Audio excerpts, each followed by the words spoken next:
Danny Sebright is the president of the US-U.AE Business Council, the key organization building commercial ties and growing business opportunities between the United States and the United Arab Emirates. At the time of our interview with Danny, the Israeli-Palestinian conflict that arose in the month of May had not yet occurred. At the time of me talking to you now, we are in a ceasefire that we hope will hold. But we wanted you to understand that the comments that are made during this dialogue were prior to that conflict. Danny has an exceptional background and professional career as he served as the United States Defense Department's director of the Policy Executive Secretariat for the Global War on Terrorism 2001 and 2002. He was awarded the U.S. Department of Defense Exceptional Civilian Service Award for service to the United States. He's also served in the office of the Undersecretary for Policy at the Department of Defense from 1995 to 2001, advising the Defense Department on Middle East peace process, regional arms sales, and counter-proliferation initiatives. Thank you for taking this time to do this. As we look across the world, we're seeing there are a tremendous number of lessons that we're learning from different regions, different parts of the world, where some of those lessons are being observed and left on the shelf. Other ones are being observed and assimilated or adopted into people's way of living, the way they're running their practices, or the way that their businesses are operating, et cetera. I'm really curious to hear from you when we look at the United Arab Emirates and your unique perspective as a business ambassador between the United States and these folks. You're interfacing with so many thinkers in that space. What are you seeing as coming out of UAE as far as lessons learned coming through this crazy pandemic period? Right. So, first of all, thank you so much for the opportunity to speak to the Design Futures Council and your membership. You guys also do amazing work, and we're very appreciative of the opportunity. The UAE has proven itself time and time again a leader in embracing change, if you will. And this is could not be more so true during this pandemic and these very, very uncertain times that we've all lived through the last 16 or 17 months. The Emiratis stepped forward really, really quickly and understood that testing and development and eventual deployment of vaccine were critical and key to getting the economy and the country back to into force. The UAE is a country that has 10, 11 million people living in it at a time. Only 1 million of those are citizens and Emiratis, if you will, and the rest are expats. And so the UAE's whole economy and its whole ecosystem depends on free flow and trade and people moving in and out. And Dubai in particular understood that it had to double down on making some of these changes to embrace the worst effects of the pandemic and mitigate them and try to move on to a new normal. Virtual technologies is one area that they immediately took down guardrails, if you will, or restrictions that they had in place against VoIP technology, and completely opened up to allowing companies, businesses, individuals to start talking and exchanging in this virtual environment much more freely. Those things are definitely going to stay in place and are not going to change.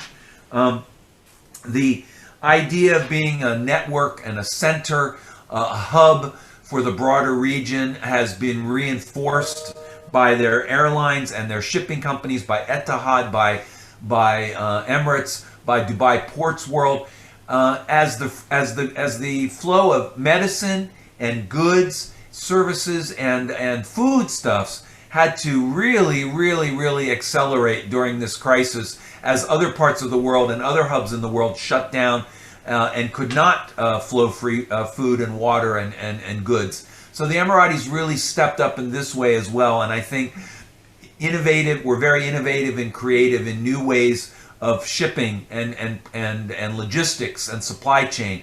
And I think those things will very much stay in place for the future. They learned a lot of lessons across the healthcare space, across the technology, the digital divide, the digital space, if you will, and the logistics space. These are three areas where I think they really, really learned a lot of lessons and employed a lot of new ways of doing business for the future. Well, Danny, let me ask you a question. When UAE, you're right, is a thought leader and a trend leader in the Gulf states. How about some of the surrounding states? Did they pick up on this leadership and start to emulate it, or did people do their own thing separate and apart from that? Well, again, the UAE has always been, its form of leadership is not to tell others in the region what to do or how to do it, but to set a positive example. So starting with that, others definitely looked over their shoulder at what the UAE was doing. But just like Canada and Mexico and the United States are vastly different countries, so are these countries in the Gulf region. I mean, Saudi Arabia, in some ways, and Kuwait and Qatar could not be more different from each other and from the UAE. So they all had to sort of implement measures that made the most sense for them in their unique circumstances, and they did so. Qatar's response was very different in some ways, but on other ways was very similar to what the UAE did. Saudi Arabia had to really shut down and lock down a lot, sort of similarly to the way Abu Dhabi did, differently from what Dubai did. All focused again on the response with regard to the medical technologies, the vaccines, and the testing technologies for COVID. But their other responses in other areas were very, very different. We're watching this wonderful, I call it pivot, from the core of a petro economy to a reinvention of economics within the region, particularly now that we're watching this exceptional new emphasis on global sustainability and climate change mitigation and the things. And UAE has been in that process for some time to literally create a multidisciplined economy. Can you speak more to what's been happening on that front? Absolutely. The UAE decided some 10, 15 years ago that the future for them was the diversification of the economy away from oil and gas.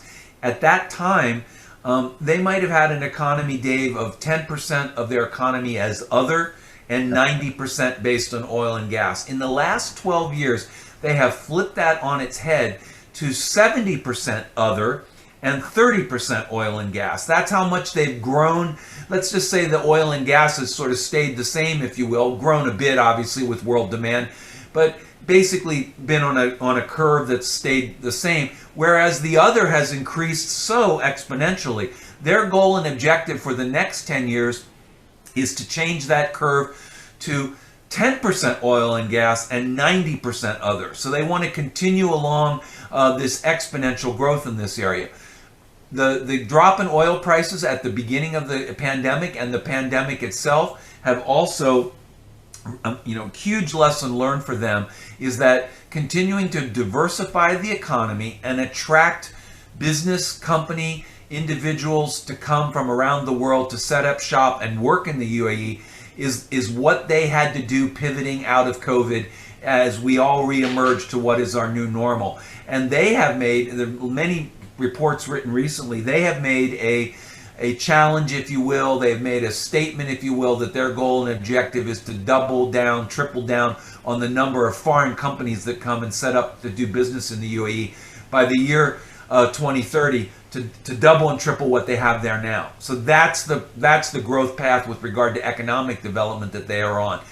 They're going to do that, and this is really, really important, by continuing to be the leaders of reform. Not just reform of the way business is done, but reform of the way you live in the country. Reform of the way you bring your family and the freedoms that you have and go to school and the way that you worship. they are leaders in the region, and they're going to continue to be leaders in the region in reform of all of these areas. And you're going to see many, many new measures announced just in the short months ahead, so that coming out of COVID into 2021, as they celebrate their golden jubilee, their 50th year as a country, starting in December, they are going to be on the map as the leading reformist country in the region in many, many areas. What an extraordinary transformation. It really is. It is an extraordinary transformation across the space. One of the things that we applaud is the robust management of their sovereign wealth fund, and how they use that not just to accumulate more wealth, but to turn it inside out toward meaningful investments around the world. Really a leader in that space around global investment as well. Well, and their sovereign wealth funds have a dual use, obviously. Some of them are focused on just earning a good return and making money on the money that came out of the ground in the first place from the oil well. But the more important sovereign wealth, in my view, funds that are focused on diversifying the economy and making investments, whether abroad or at home, that have a focus in growing the UAE's capability to run and manage new business verticals, whether it's microchip technology with global foundries in upstate New York, or whether it's shipping technology, logistics technology with Dubai World, or the airline business with their two leading airlines. I mean, you name it, when they decide that they are going to go down a road in a business vertical, it's not just about buying something or investing in something. It's also about the thought leadership, the thought creating the better understanding and the better education with the youth to be able to run and manage these businesses for the future. It's fantastic. Always a concern in the Western world is geopolitical stability. And of course, in the Gulf states, there's been a long history of peace, then instability, then peace, then instability, and it's kind of been this wave. Though I think we've been in a pretty good pattern of late, and certainly with the interesting agreements in the Abrahamic Accords with Israel, has created a new sense of regional stability. There's like a that's occurred in the space. Though I think there is always a continued concern about what's happening with Iran as a potential disruptive dynamic. And then, of course, whatever's happening in Syria, which is so devastating and sad in so many ways, it has been contained up into that space, as opposed to moving down into the greater Arab or Gulf states space. Any other thoughts about political stability and in this context? Well, first of all, I've been working on the Middle East in this regard for some 30 years. I was a diplomat assigned to a couple embassies around the region at different times. And I can tell, and I was on President Clinton's Middle East peace process team back in the day when we thought we were this close to making peace, not just with the broader Arab world, but between the Israelis and the Palestinians, and it failed. And after 20 years since then, I never thought I'd see what happened last September. And I was on the White House lawn last September 15th, and I was pinching myself. We thought the opportunity had gone, and we thought the region had moved on, especially after the war in Iraq, and some developments like that. I just didn't think it was going to happen, and it did, and it's changed the region for the better. There's going to be more to come. There's going to be more Abraham Accords with other countries. There is stability in a number of these countries for sure. Something can always happen in the middle of the night, as you know well. But the situation with Iran is the big strategic challenge in the region that everyone is focused on. I'm very encouraged by steps that the Biden administration is taking to try to deal with Iran. I think they've learned significantly from maybe some missteps that were taken during the Obama administration, and this time the Israelis and the Arab countries are going to be drawn into the discussion and the negotiations in ways that they weren't in the past. I think it's very, very important. We're all seeing what's happening in Israel with with the back and forth with with Netanyahu and others trying to form a government and not being able to. This is democracy, and it's messy, and it's working. And guess what? Many of these Arab states are on a road to sometime in the future having a form of democracy that's not going to be Jeffersonian like ours, but it is a form of democracy that is moving slowly along the road to something that will be transparent, that is empowering others and engaging and creating the space for everyone to be engaged and to share their view. And in my mind, that those sorts of developments are the things that make me feel that the Middle East, this part of the Middle East, this part of the world is finally at least on a more positive approach and more positive road forward. Yeah. So when we come out, as many parts of the world are doing, coming out of the pandemic, and I think Bill Gates said we won't really see a freedom from this probably until the end of this year around the world. So in different pieces and parts, you've mentioned a few of the permanent changes that will occur. The world has changed. Let's make no mistake about it. This is not your typical recession, and or a typical disruption. This has been something that's turned us upside down, which I think is. I wrote an article last year about upside down thinking. Sometimes it's good to look at a thing and stand on your head and look at it again and go, man, I think I need to reorient a bit. And so it makes me wonder if as UAE looks to its future, what are some of those permanent changes that will occur on the geopolitical side, investment side, economic side, people side? There's so many dimensions, and no one could speak to it more adroitly than you. So I'm anxious to hear what you have to say. Well, you might be hopefully not disappointed, but not surprised by my answer, because you talked about the diversification plans. I mean, COVID reinforced with the Emiratis that they were on a path already to diversify their economy for the future, and to make advancements in technology, advanced manufacturing, healthcare, the digital domain. COVID reinforced that the path they were on was the right one, and they just have to double down and triple down and do it even more and do it even faster. Empowering their youth, educating their youth, providing opportunity for their youth to grow and learn at an even faster pace.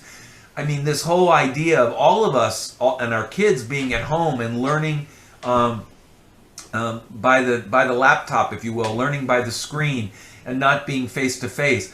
I think that this is underscored with them, with the Emiratis, with us for sure, that while this is a tool, at the end of the day, the face-to-face and the sharing and the human connection and human interaction is as important as ever, and we've got to get back to that. Yes, we're going to keep a component of the virtual, and yes, we can do a lot of things with the virtual environment that we never thought we could do. I think we've all learned that lesson.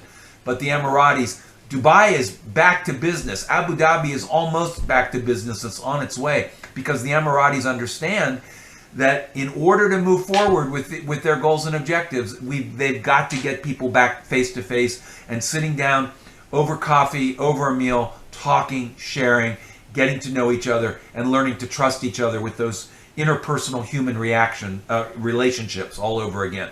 Yeah. So for firms, companies, organizations that are catching your bug about the United Arab Emirates, what do they do to really understand what it means to do business there if they're not doing business today? How do we create a conversation or a dialogue around this, Danny? Well, the first thing I tell every American company that sees the UAE up in lights, or sees Dubai or Abu Dhabi and sees dollar signs, is that's great. That's all true. But you have to understand that they're on a path. They have goals and objectives. And just because you have a toolkit of things that you want to sell doesn't mean that what's in your toolkit is something they want. They want to buy. That's right. That's right. Yeah. And so I tell everybody, before you do anything else, you need to spend some time doing your due diligence and getting to know what it is are their goals and objectives. What are their needs? What are their requirements? and then consider whether you have something in your toolkit, in your kit bag, that might help them reach their goals, or help them meet a goal and objective that they hadn't quite thought of yet, but that's in line. So that starts with doing a lot of research and a lot of due diligence at home, but then it also continues by all of us getting back on airplanes, or getting on the virtual environment if we can't get on an airplane initially, and starting to build the relationships that then start those conversations. So that's critical. Another thing that's critical is this is a different part of the world. It's in some ways a different way of doing business. They're evolving and pivoting more and more and more to British and Western law. But getting to know, having a good lawyer, having some legal advice from folks from a law firm on the ground that understands the way business is done there, that's critical and important as well. This is a great conversation. I loved what you said. Don't just come sell your wares. At the end of the day, quoting from Saint Francis of Assisi, grant that I should first seek to understand before being understood, right? Same kind of idea, go out and seek to understand what's going on in their country, what's driving them, what's most important to them on their prioritization list, and then step back and ask, can I play in that space? And if at the end of your due diligence, you say, I think there's a fit, obviously we want them to get a hold of your organization to create some kind of introductions or help on ramping. We're happy to do so. And another, a lot of folks who've never worked in the region or been to the region or visited the region know what they know about the region from watching sensationalized headlines on TV or in the newspaper or whatever, in the media, whatever it is.